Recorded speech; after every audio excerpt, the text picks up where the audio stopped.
The camera person at the front, please do not get up. Please do not get up with your personal phone cameras and try to take photos. It disturbs the cameras at the back. May I request all of you to follow that? I see a lot of people here on the right. Please note you're blocking the passages. Thank you very much.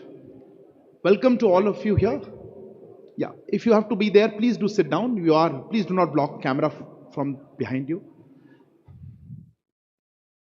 Warm welcome to all of you to the opening activities of the International Media Center here at Bharat Mandapam, Pragati Maidan. We are delighted that there is such a large turnout of media from India and across the world. Your presence here is testimony to that. From tomorrow morning, we have one of the very important activities of the G20, this G20 summit being hosted by Prime Minister Shri Narendra Modi. To give us a sense of what all is in store and what has been happening so far, we have our proud privilege to have here on the dais Shri Amitabh Kant, Indian Sherpa, joining him Shri Ajay Seth, Secretary DA, also the Finance Deputy of the process. Next to him, Shri Harshvardhan Shringla, Chief Coordinator of the G20, and on my left, Shri Vinay Quatra, Foreign Secretary. I would request them to make brief opening remarks, after which we will open the floor. Sir, if I could hand over the floor to you, sir. Thank you, Arindam. When India took over the presidency of G20 in Indonesia at Bali, we were in the midst of a scenario of slowing growth and productivity worldwide. There was a huge impact of COVID-19 pandemic, which had led to vast segments of the global population going below the poverty line. Vast number of people had lost their jobs. There was a cost of living debt crisis. There had been a reversal on the sustainable development goals. There was a challenge of climate crisis and climate action.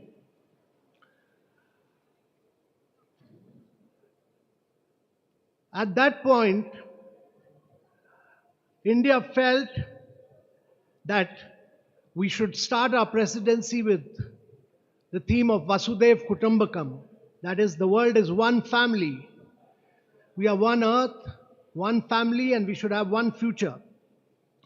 And the Prime Minister, who's the leader of G20 from India, and I act as his Sherpa, he said that our presidency, India's presidency, should actually be inclusive, it should be ambitious, it should be decisive, and it should be action-oriented. And these are the four principles on which we have worked. And I can assure you that we have lived up to his vision of being inclusive, ambitious, action-oriented, and very, very decisive during our presidency. During this presidency, we had some broad priorities with which we started. And these priorities were very critical for the global world.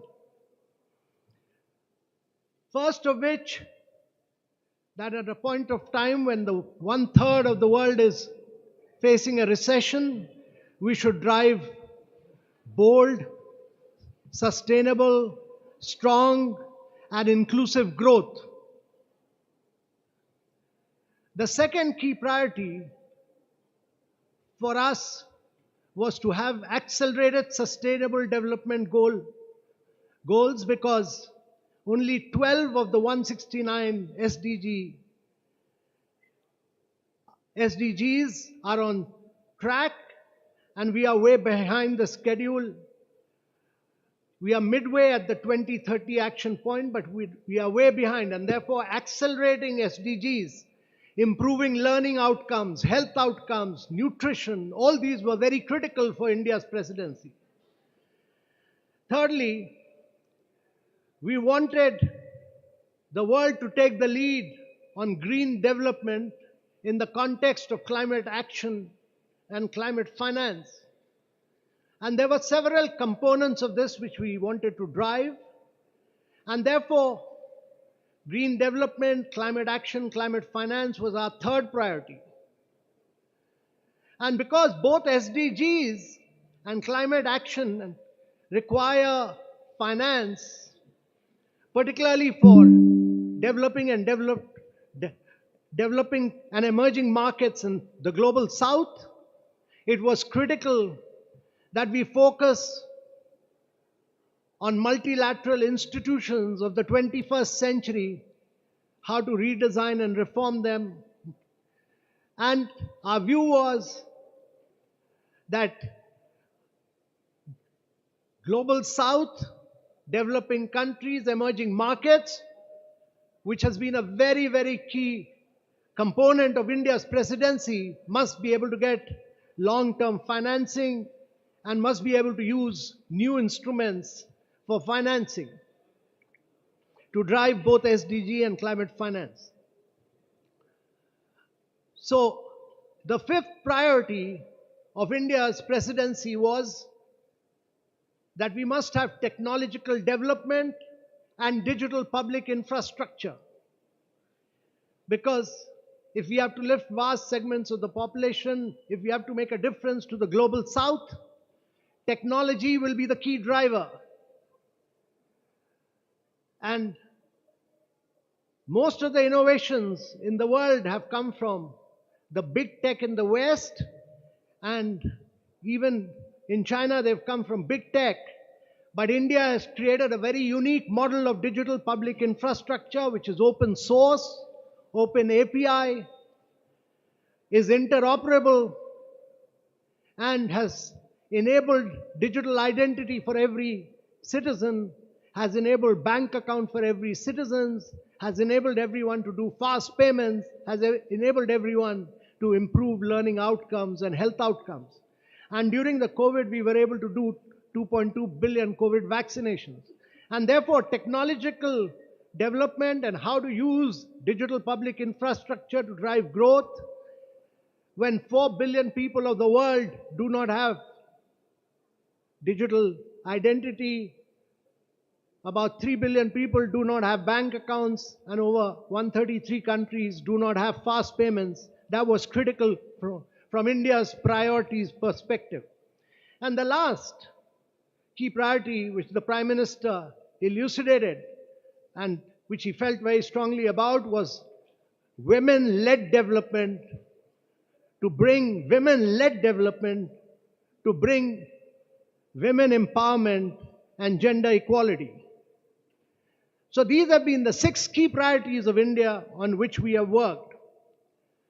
We started our presidency on which the Foreign Secretary will talk about, with a meeting of the Voice of the Global South.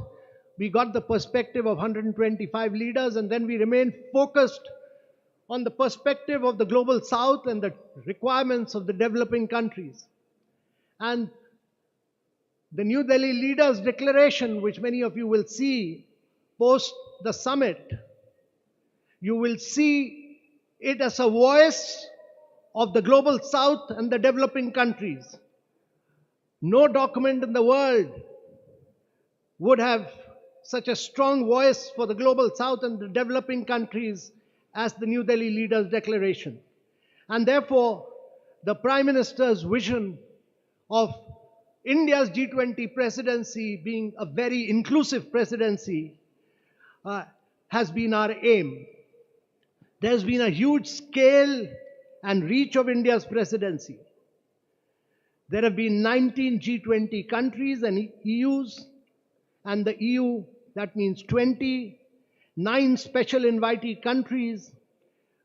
There have been 3 regional organizations. There have been 11 international organizations who participated in all the 220 meetings that took place in India. We were able to use this opportunity to take the meeting to over 60 cities of India and every state and every union territory of India, and use this opportunity to demonstrate the liveliness, the vibrancy and the dynamism of India's federal polity. Every state vigorously participated, and we were able to translate and bring a huge transformation to the city infrastructure in 60 cities. When G20s are held across other countries, they are held in the capital or maximum 2 cities. In India's case, we've held them over 60 cities of India and used this as an opportunity to transform them. So, ladies and gentlemen, we've had over the biggest participation in G20 from across the world. We have had Africa's highest ever participation. In addition to the 29 countries, we have had 32 additional countries. We've been the voice of the global south. We've done a huge number of Indian, during this period, we've used this opportunity also to push a huge amount of Indian narrative through one district, one product. That is, every district which has come out with a product. Focused, that was the only gift we gave to all the visitors who came during our presidency so that we could have an impact on the lives of our artisans. We have focused on millets, which is critical from the viewpoint of sustainability of agriculture. We have focused on achievements of India as a mother of democracy, as focused on the digital transformation and digital public infrastructure. So with these few words, ladies and gentlemen, I can assure you that our presidency has been inclusive, decisive, and action-oriented. Our New Delhi leaders' declaration is almost ready. I would not like to dwell on it because this declaration will be recommended to the leaders and the leaders will then accept it. And only after it has been accepted by the leaders, we'll be able to talk about the actual achievements of this declaration. With these few words, I'll conclude. Thank you very much. Thank you very much, sir. May I now hand over the floor to Shri Ajay Seth, Finance Deputy, sir. Good afternoon to all.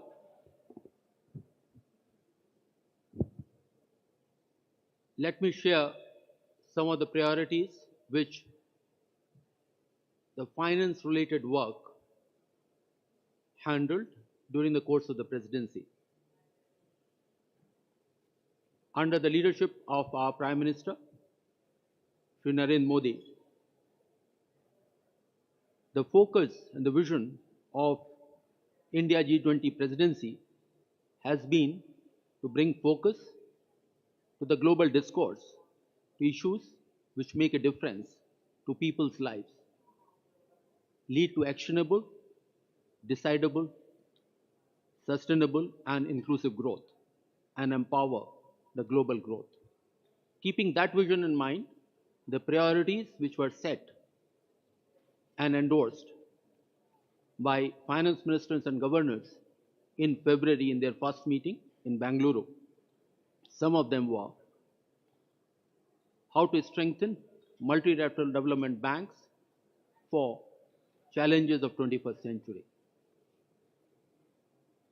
Similar manner, how to support a strong, sustainable, balanced and inclusive growth in the midst of the current challenges which the world is facing.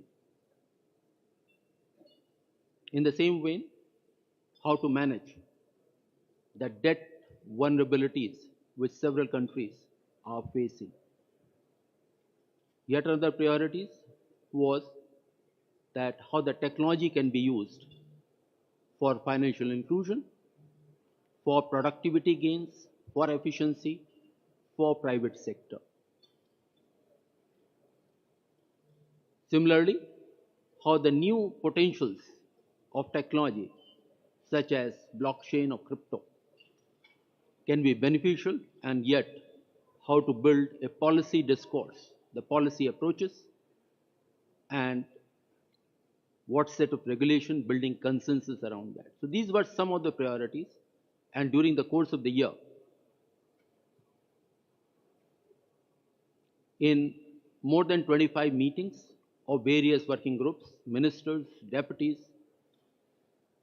these have been deliberated with very intense efforts. And one unique feature of the work has been, I'll put it rather, two big elements, two big differences. One was to go beyond the structured meetings and arrange almost 40 seminars, side events, symposiums, inviting domestic as well as global experts and generating a very intense discussion to find a robust way forward.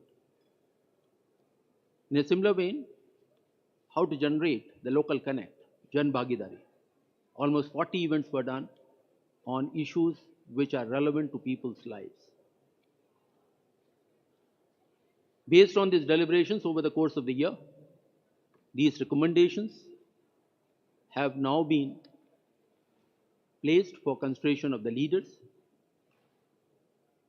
They would be discussing it over the course of next 2 days, and then we will have definite outcomes and we will all share with you. Thank you. Thank you very much, sir. May I request Shri Harshvardhan Shringla, Chief Coordinator, sir. Namaskar and good afternoon. The focus of today's press conference is on the G20 New Delhi summit. But since many of our media friends have joined us only today, I'll briefly begin by taking you through our presidency journey. As you know, we assumed the presidency of the G20 on the 1st of December last year, and we will conclude our presidency on the 30th of November this year. During the course of our presidency, we would have hosted over 220 G20 meetings in 60 different cities across the length and breadth of our country. In keeping with the Prime Minister's vision of a pan-Indian G20, we will have hosted one G20 meeting in at least one G20 meeting in every state and union territory of India. And to my mind, that is the finest example of cooperative federalism that we can see. Now, the effort has been, of course, to take the G20 down to the grassroots level through a process that we call Jan Bhagidari, which is a people's participation movement. And whether it is through the G20 University Connect or the G20 Model School or quiz, essay and painting competitions and festivals, the G20 has been popularized and taken down to the grassroots levels in our country. We have also looked at the G20 as an opportunity to highlight and showcase India's rich cultural heritage and diversity and our tourism potential. And in that context, we have hosted over 300 cultural events with the participation of over 18,000 of our cultural artists and exponents. Of course, we have also made our presidency an inclusive one. Sherpa already mentioned that we've had very significant participation from the Global South and from Africa. We would have received a total of about 100,000 visitors for our G20 presidency from over 125 nationalities.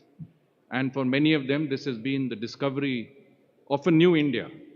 And I think that has been very significant from their point of view.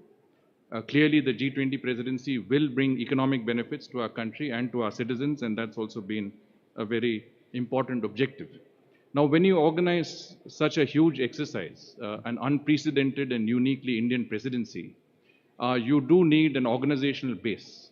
And we have started on the organization and planning of the G20 as early as the beginning of last year, 1.5 years before today's eve of the summit. We have set up the G20 Secretariat.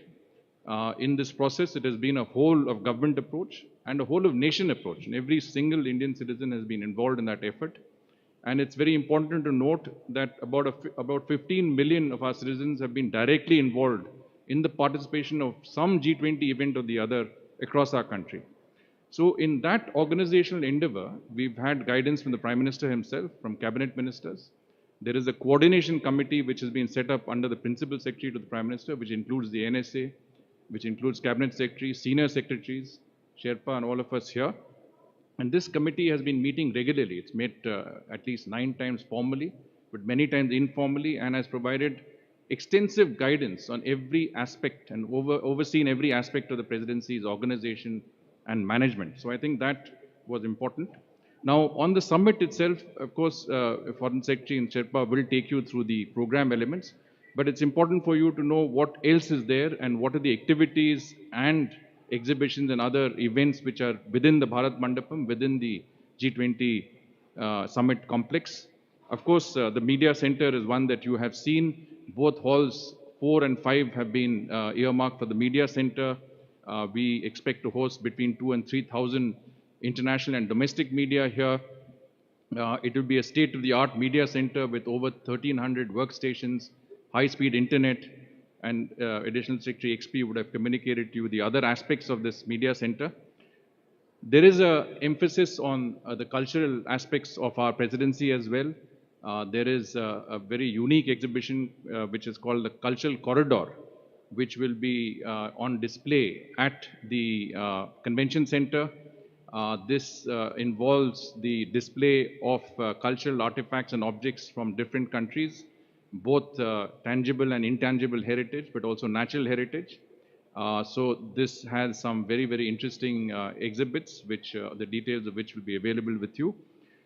We also have an immersive display, which has, again, some of the best illustrations of every country that is a part of our G20 presidency. And all of this, again, is at the convention center. There's a democracy cube, which is also there.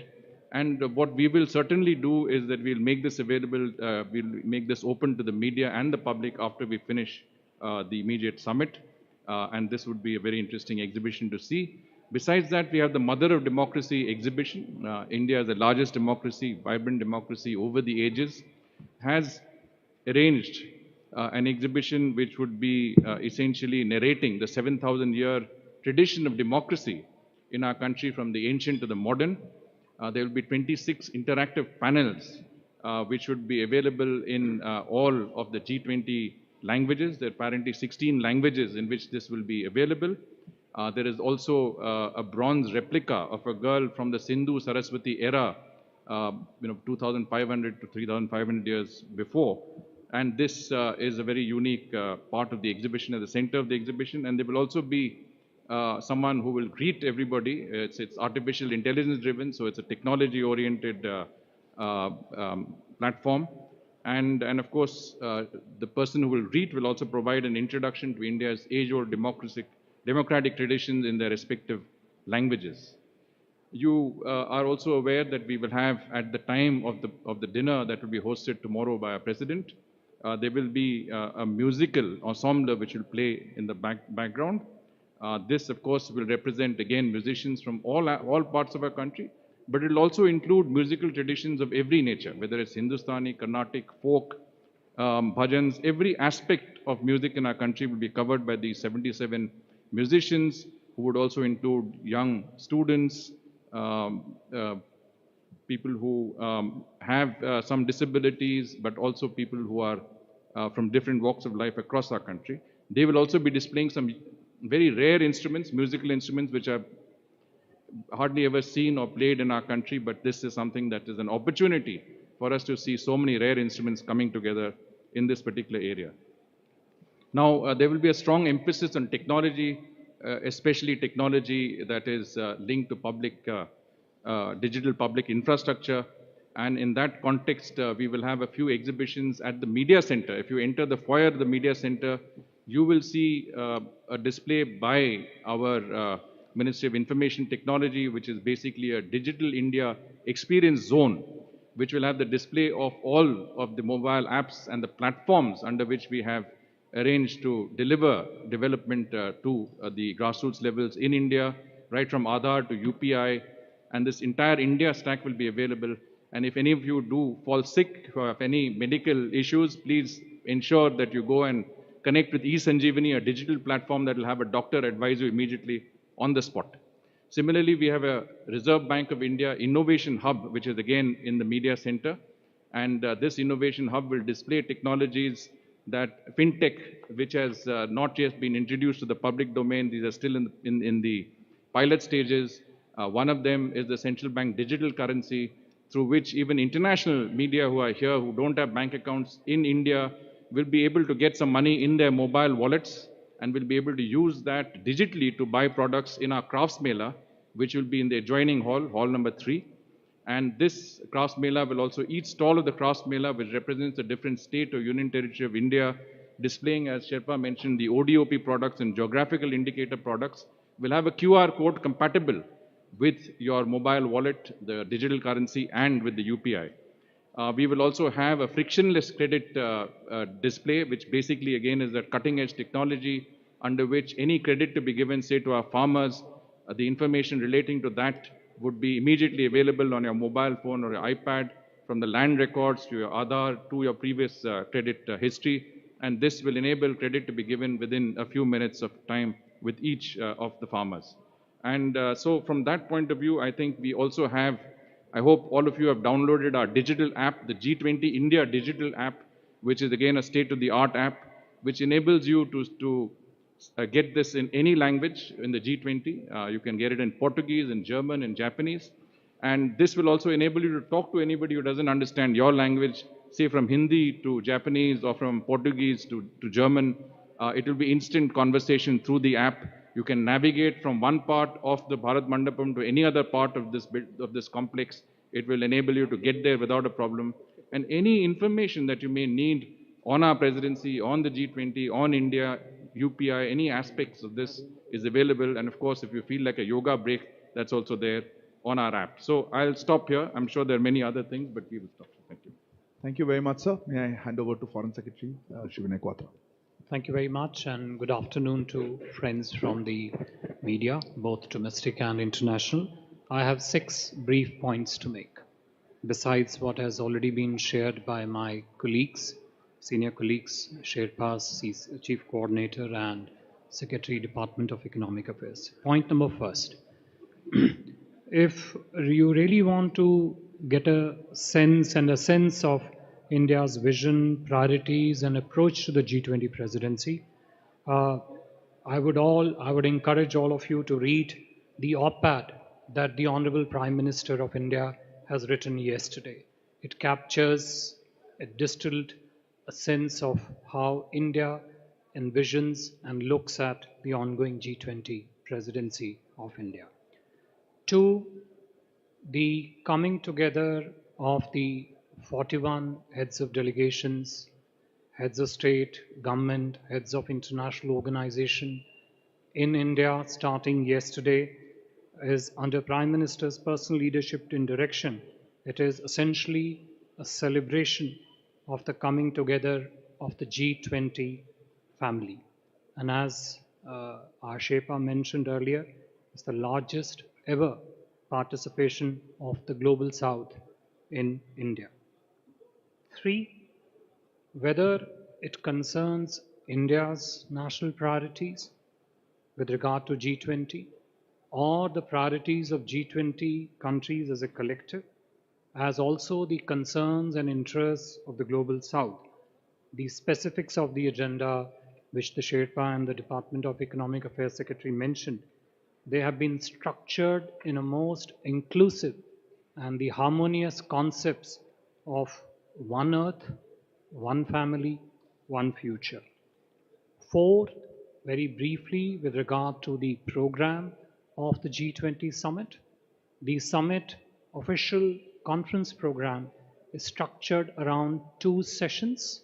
First one earth starting tomorrow morning, one family tomorrow afternoon, and one future in the morning of the 10th. Besides 3 sessions of the conference, there would also be a couple of sideline events which are currently being structured involving India and other heads of the state who are visiting us here. 3rd, a dinner by the Honorable President of India tomorrow. 4th, a visit to the Rajghat to pay homage to Mahatma Gandhi. And 5th, a spouses program. These would be the broad 5 elements of the summit. And the last 5th point which I wanted to make, Honorable Prime Minister of India will also be hosting several sideline bilateral meetings during the course of this G20 summit with the visiting heads of state governments and the other leaders who are going to be in Delhi, as I said, starting yesterday till the departure over 10th and 11th. I would stop here and see if we have any questions on this. Thank you very much, sir. May I lay the ground rules before I open the... Please sit down. Thank you. Please introduce yourselves and the organization you represent. We will take take questions in a group because we don't have time. Let me start with Manish here, TV9. Microphones will come to you. Please wait. Thank you. First of all, please introduce yourself and the organization. This is Manish Jha from TV9. Amitabh ji, Foreign Secretary and Chief Coordinator. I must tell you first of all that arrangement at International Media Center are really excellent. I have attended 4 summits before this summit, and I can tell very proudly that these arrangements are really best. So thank you so much. So my question I would like to ask in Hindi. Amitabh ji, लगातार आप लोग joint declaration को लेकर लगे हुए थे, बहुत मेहनत कर रहे थे. आपने हिंट भी किया है कि ज्वाइंट डिक्लेरेशन आएगा और बहुत अलग तरीके से बहुत खास होगा. लेकिन खबरें ये भी आ रही थी कि चीन की तरफ से हर मीटिंग में ज्वाइंट डिक्लेरेशन में कोई कंसेंसस ना हो, इसके लिए कोशिश की जा रही थी. कभी वसुधैव कुटुंबकम के नाम पर, कभी किसी और की लैंग्वेज जो है संस्कृत में क्यों है. तो किस तरह ये जर्नी रही, अगर आप इसको शेयर कर सके, क्योंकि हर जर्नलिस्ट यही पूछ रहा है ज्वाइंट डिक्लेरेशन आएगा या नहीं आएगा, अगर आएगा तो कैसे आएगा. Yashi, yep.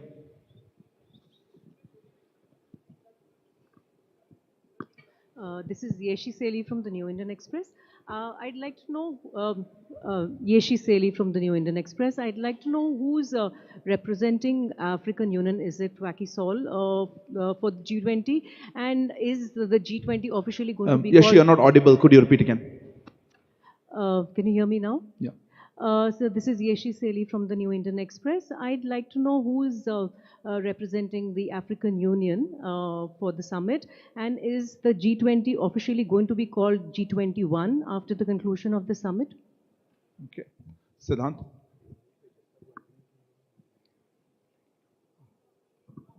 Hi sir, I'm Siddhant from WION. My question is, do you think the absence of the Chinese president impacts the summit's proceeding?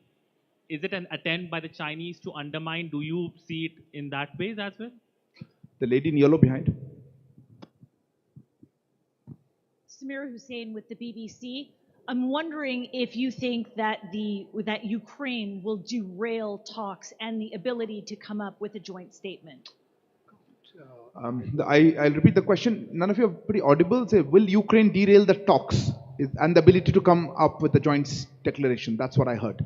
Will Ukraine derail the talks? Yeah, I'll take one more question here. Yeah, right here. Nainima, yeah.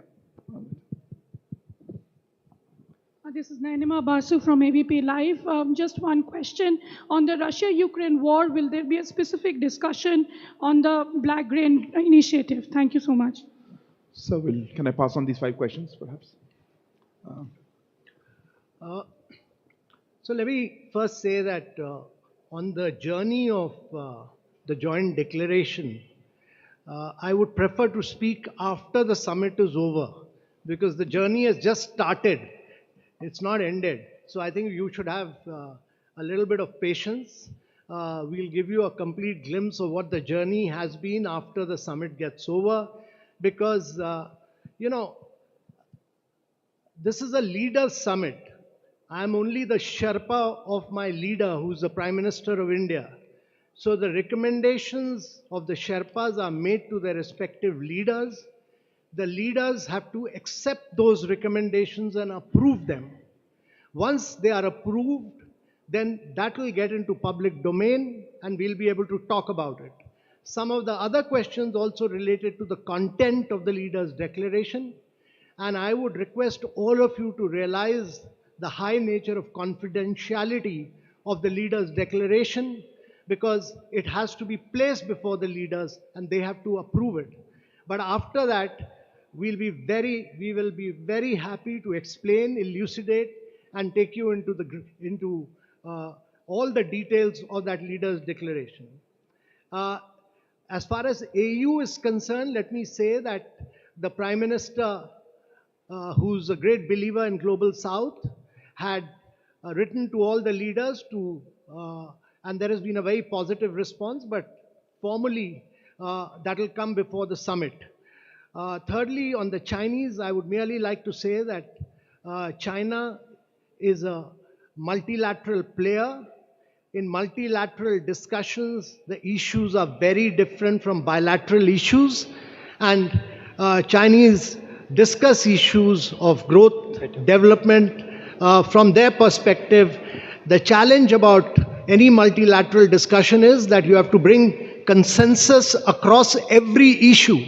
Every country has a veto power, and therefore we have to bring everybody on board. And I must say that we have been able to work with every single country, and bring them on board, which you will later see.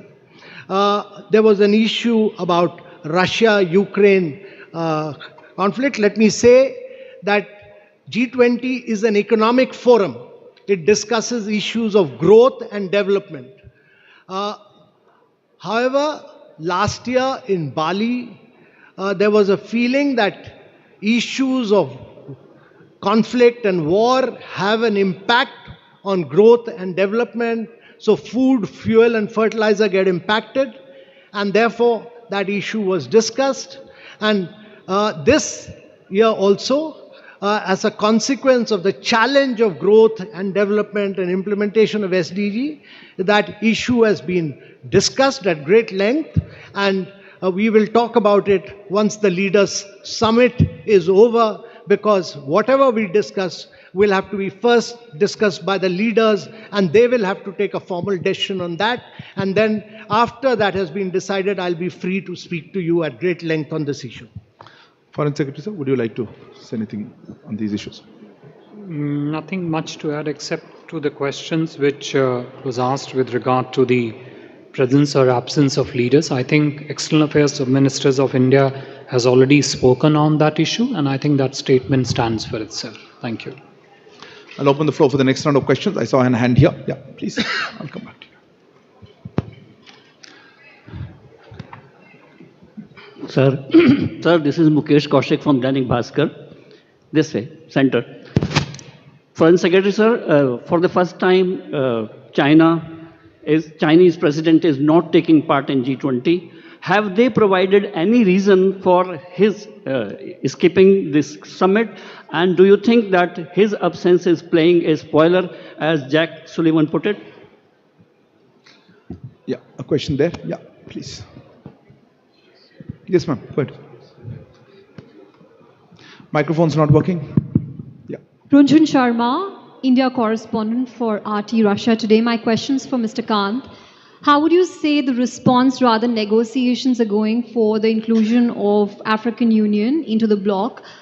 Also, how do you think we'll limit ourselves to one question. Sorry, just don't have time. Yeah, Saurabh.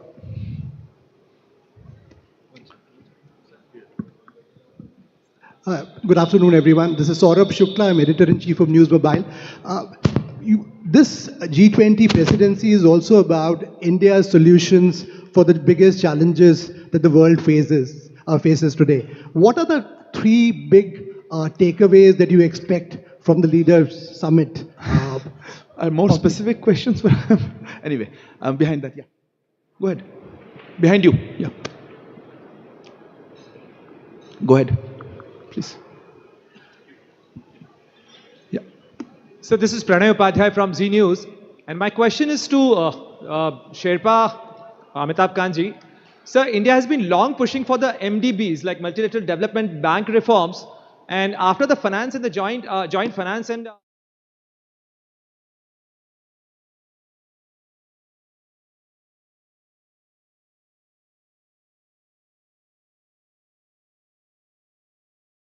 Okay, I'll take one more question here. Yeah, gentleman at the back. Yeah, please.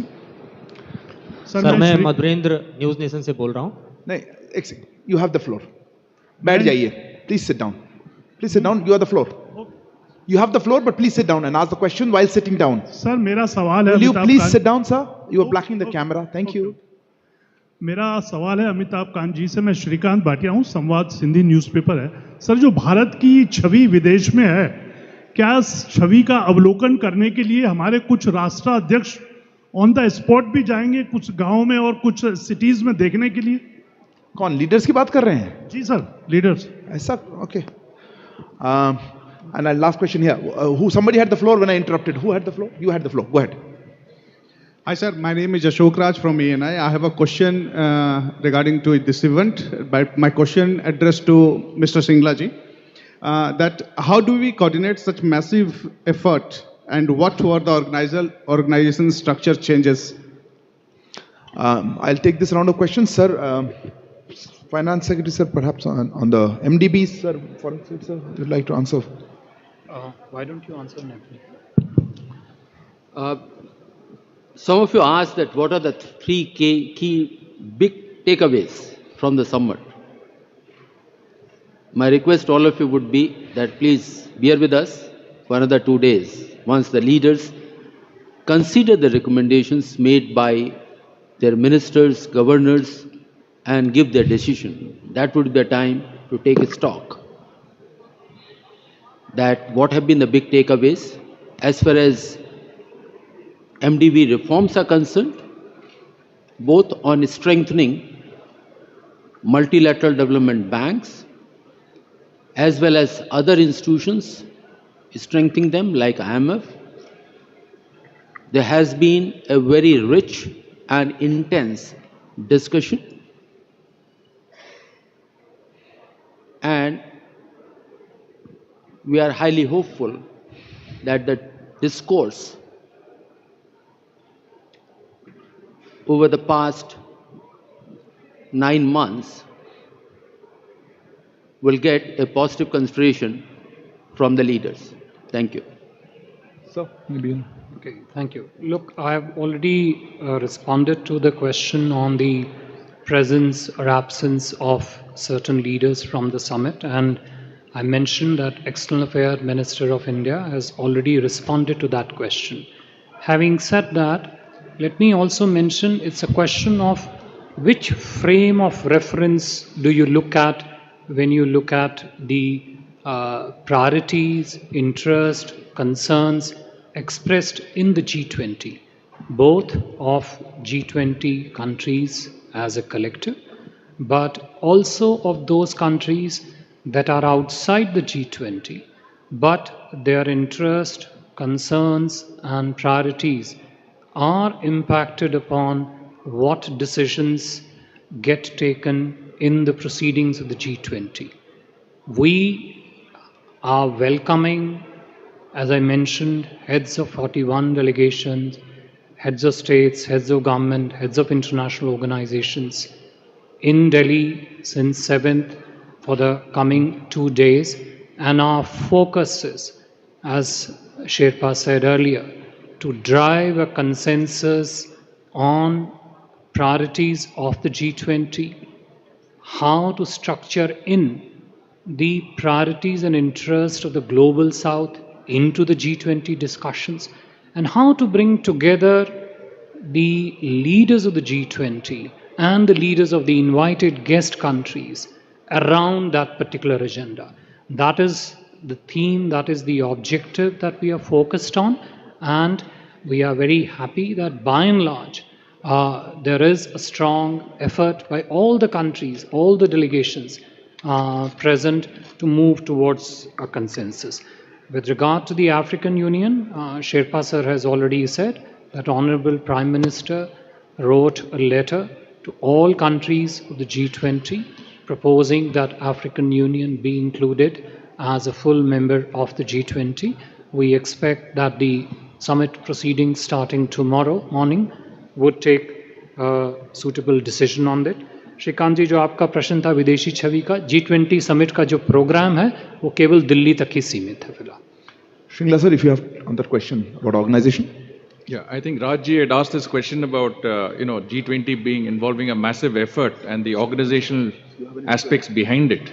And I did, in my opening remarks, say that it was not only a whole of government effort, but a whole of nation effort, because it is not only a huge exercise, but it is also an unprecedented exercise. We have never been president of the G20 before. This is also one of the most significant events we have organized, international events we have ever organized.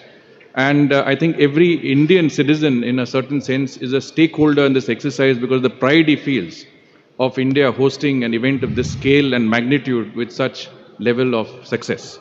So it certainly has been, an organizational effort that has gone across the country. But one aspect I think I'll just flag, an additionality which I want to put across, is that it has involved also an equal, let's say, collaboration, cooperation with every state and union territory in our country, because we have taken it down to the grassroots levels, and every state has seen this as an opportunity to promote the state's, tourism potential, recount its own developmental achievements, utilize the platform to highlight what every state in its own case has done. So from that aspect, as I said, it's a very fine example of cooperative federalism, and it has involved a level of cooperation that has gone from the central government to the states, to the municipalities, to the districts, and down to the grassroots levels. So I think if you look at the success of this presidency, it is guided at the highest levels, but it has also involved every citizen of our country. Sherpa sir, if you have anything to add on that question. No, I think Saurabh asked that question about the three key takeaways of what. Well, let me tell you that India has tried to build a huge India narrative to the G20. You will see this in the New Delhi Leaders' Declaration, whether India's been the voice of the global south, whether India's been the spokesperson of the developing countries, whether we've brought in the huge amount of technological development that India has done through the digital public infrastructure. But I would suggest that it's not just three, but there are enormous number of lessons which come out of it. But you will have to wait for the Leaders' Declaration to emerge. And you will then realize that it's that India will leave a huge imprint. Thank you, sir. Tripti? So we can't accommodate everybody, sorry. Yeah, go ahead. The Wall. Microphone, Tripti please. Lahiri from the Wall Closer, Street please. Journal. Yeah. Hi, my question is about, so in addition to China and Russia's leadership not being here, we've also seen them coordinating at other forums, be that BRICS or elsewhere, that India is also part of. Do we see that there is a bifurcation, China, Russia on the one side coordinating more? And does that mean that the space for broad-based multilateral cooperation is shrinking? Neeraj, at the back. Sir Neeraj हूँ news 18 India से। हमारा सवाल Amitabh sir और विनय sir से है। सवाल ये है कि पिछली बार विदेश मंत्रियों की G20 बैठक के बाद ये बयान आया था विदेश मंत्री की तरफ से कि हम लोग सफल नहीं हो पाए कि यूक्रेन के मसले पे सहमति बने, और उनका इशारा रूस और चीन की तरफ से था क्योंकि उन्होंने अपना पक्ष बदला था बाली डिक्लेरेशन के बाद। सवाल ये है कि दोनों देशों के राष्ट्र प्रमुखों की गैर मौजूदगी में क्या भारत सक्सेस कर पाया है कि यूक्रेन के मसले पे सहमति बना पाया है या नहीं, या यूक्रेन को हटा दिया गया है ज्वाइंट कम्युनिक से? Sridhar here. Good afternoon, sir. This is Sridhar from the Asian Age. Sir, you mentioned that the New Delhi Declaration is almost ready. Are we to assume that the consensus has been achieved on all issues? And will there be a separate chair's summary which will be issued at the end of the summit along with the joint communique? Will there be a separate chair's summary? Thank you. Vishnu? Yeah.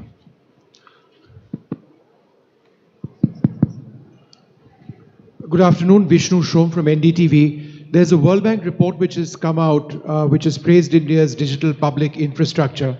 I'm just trying to understand, how is India going to disseminate this infrastructure? Will it be through an organization or an institution like the Solar Alliance? There's a lady in the back, hand up there. I saw a long time ago. Yeah, you're the lady, ma'am. Thank you so much. Ksenia, RT.com.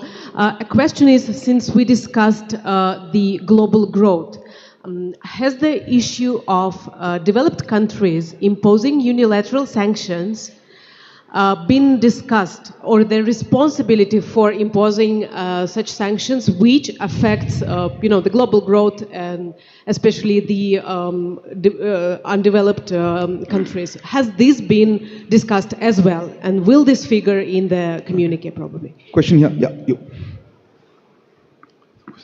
A reporter for Shanghai Media Group. So close the microphone. Reporter from Shanghai Media Group. You mentioned that all participants show common interest in Global South, but I do believe there are different concerns between the Global South and the developed countries. So how India presidency will show its decisiveness in this? Thank you. Last question right at the back. Yeah, please go ahead. Yeah, correct. So this is Rishabh from Times Now. So just last week, the Russian ambassador said that Indian negotiating team was under immense pressure, and there were teams that were trying to hijack the whole negotiation. If you can shed some light on that, how difficult it was during the negotiating time to come to a joint declaration, if that is possible, a day after. I think, Rishabh, that question is answered. Anyway, so I'll pass on these questions. May I start with the Foreign Secretary, sir? You had some. Okay. I think to the first question, which is sort of more of an interpretative frame of what is happening to the multilateralism and the related space globally, I think we would rather focus on what are the priorities in the G20, of the G20 countries, and in that, what is the priorities that India stands for and the rest of the Global South stands for.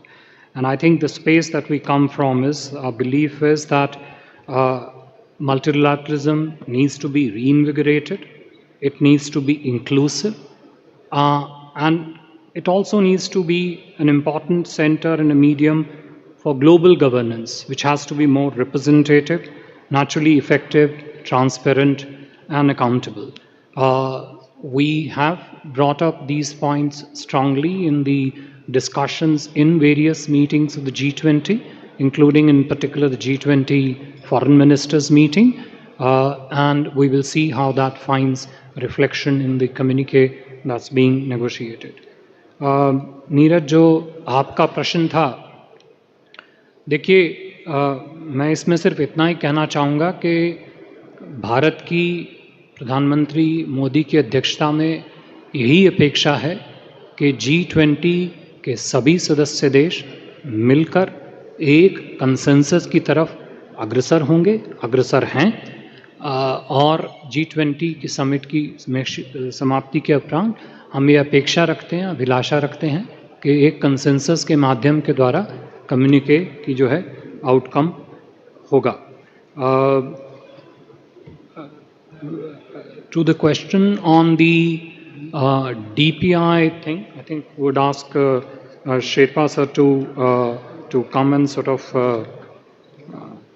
talk about that. So, well, let me say that when we started India's presidency, very few people knew about digital public infrastructure and the open source model of it. This has been extensively taken forward by both the finance track and the Sherpa track in a very vigorous manner. And today's India's digital public infrastructure has been broadly accepted that this is the way to bring in financial inclusion, this is the way to do fast payments, this is the way to drive tech innovation of the future. And I think one of our great achievements, all of this has come into discussion during India's G20 presidency. The digital public infrastructure get expanded, develop strong externalities outside India and also, of course, within India. I think that is something which remains a very strong, robust, and an ongoing effort of the entire Government of India and various departments. There are multiple lines of effort to ensure that DPI not only expands and spreads across various economic ecosystems within India, but also develops a huge value proposition for governance, for transparency, for financial inclusion internationally. And as I said, there are several strands and lines of effort which are underway. I think there was a question with regard to, the differences of priorities of a global south and the industrial economies. Yes, that is a fact, that industrial economies come from a very vastly different economic base, social base, and the global south comes from a different economic base. But this is not to say that the priorities, interests, and the concerns of the global south are not relevant in the context of the G20. I think, if anything, they are perhaps central to the effectiveness, the functioning, and the successful outcome of the G20 modalities. So yes, those are different perspectives of the two respective, I would say, segments of economy, but they both have a very important interface when it comes to the deliberations of the G20. And as I said early on, India and Prime Minister Modi himself have been in the forefront about speaking on the priorities of the global south. More importantly, why and how those priorities could be structured in to the agenda and the discussions of the G20. Thank you. Anyone else? Thank you very much for joining us. We're just completely out of time. Thank you all thank you to members on the dais. Thank you all for joining us here. We will now see you on Sunday for the end of presidency presser. Thank you.